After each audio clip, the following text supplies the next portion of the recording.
વિદ્યાર્થીઓ અને વાલીઓ, કેન્દ્ર સરકારની હોપલેસ કાઉન્સિલિંગ.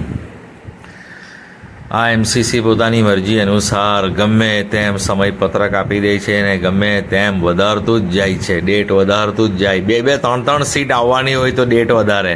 આજે એક નોટિસ આવી કે ડીવાય પાટીલમાં કેટલી સીટ આવી છે? 7 સીટ આવી છે એનઆરઆઈની.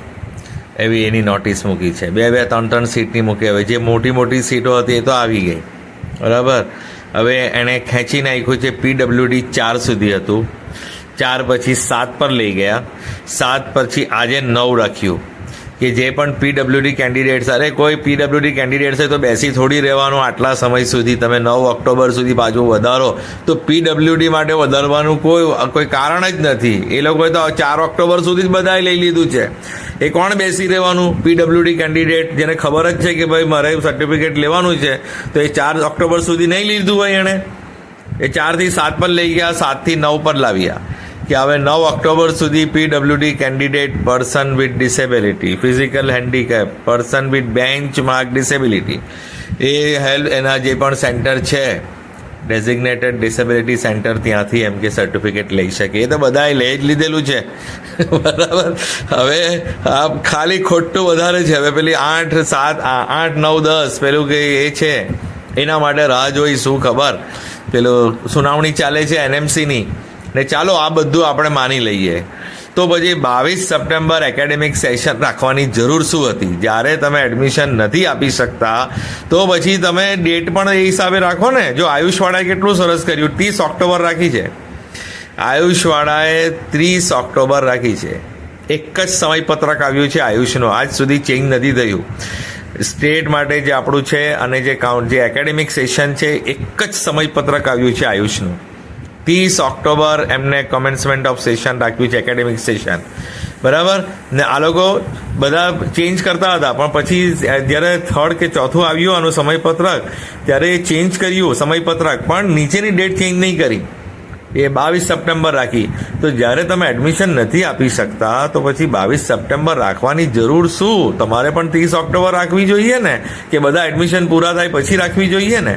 તમે 3 રાઉન્ડ 4 રાઉન્ડ પૂરા કરો પછી રાખો ને. એટલીસ્ટ 3 રાઉન્ડ પૂરા કરો પછી રાખો. જ્યારે તમે 3 રાઉન્ડ સુધી અપગ્રેડ કરવાનું કહો છો કે તમને કોઈ સીટ મળી હોય પહેલા રાઉન્ડમાં, તમે બીજામાં જઈ શકો, બીજામાંથી ત્રીજામાં જઈ શકો. જ્યારે તમે ઓપ્શન આપતા હોય કે 3 સુધી તમે જઈ શકો, તો પછી 3 પછી 3 રાઉન્ડ પૂરું થાય પછી એકેડેમિક સેશન ચાલુ કરવું જોઈએ ને. પણ આ કેન્દ્ર સરકારની લાપરવાહી છે ને, કોઈ જોતું નથી, કોઈના કઈ ઠેકાણા નથી. એનએમસી 50 સીટ કાપી લઈ, કોલેજ થોડી બંધ કરી તમે. એ 50 સીટ કાપવાથી શું થવાનું છે? ને તમારી હિંમત હોય તો ગુજરાત સરકારની જે કોલેજોમાં ખામી છે, ક્ષતિ છે, એને તમે સમય આપી. જીએમઈઆરએસને તમે સમય આપ્યો. એક વર્ષ પહેલા તમે કીધું અમે એક્શન લઈશું. આજ સુધી કોઈ એક્શન લીધું નથી. તો તમારી હિંમત હોય તો તમારે ગુજરાત સરકારની ગવર્મેન્ટ કોલેજોને બંધ કરીને બતાવો અને જીએમઈઆરએસને બંધ કરીને બતાવો, કે ગવર્મેન્ટ કોલેજ કે જીએમઈઆરએસની સીટો કાપી લઈને બતાવો. એનએમસીમાં હિંમત જ નથી. ખાલી નોટિસ આપે છે કે જીએમઈઆરએસમાં આ બધું છે એને સુધારો. ગયા વર્ષે પણ નોટિસ આપી હતી, આ વર્ષે પણ આપી હતી, અમુક મેડિકલ કોલેજોને પણ આપી હતી, પણ સુધારતા નથી. ગવર્મેન્ટ અને જીએમઈઆરએસમાં ખામી છે. આગળ પણ મેં પેપરની કટિંગ આ વિડીયોમાં અપલોડ કરી હતી.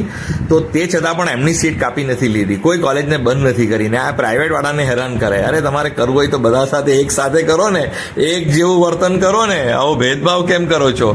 ને 50 સીટ કાપી લેવાથી શું થવાનું છે? કોલેજ બંધ થઈ જવાની છે? તો આ બધી મૂર્ખામી જેવી વાત છે. એ પાછા પરમિશન આપી દેશે એટલે વિદ્યાર્થીઓને હેરાન જ કરે છે. માનસિક રીતે બધાને માંદા પાડી દે છે. આ જે કાઉન્સેલિંગ છે ને, ખરી વાત કહું, એટલા બધા સ્ટુડન્ટ સાથે જોડાયેલો રહું છું ને પાછલા વર્ષોથી, તો બધા ડિપ્રેસમાં જેવા થઈ જાય છે, ડિપ્રેશનમાં આવી જાય છે ને એમને કોઈ દિલ જ નથી લાગતું. હવે શું થશે? એક રાઉન્ડ પૂરું થાય એટલે બીજાની વાર, બીજું રાઉન્ડ પૂરું થાય ત્રીજાની વાર. હવે 3 રાઉન્ડ સુધી જ્યારે અપગ્રેડ કરવા કહો તો 3 રાઉન્ડ પછી એકેડેમિક સેશન રાખવું જોઈએ ને. એટલી અક્કલ તો હોવી જોઈએ ને.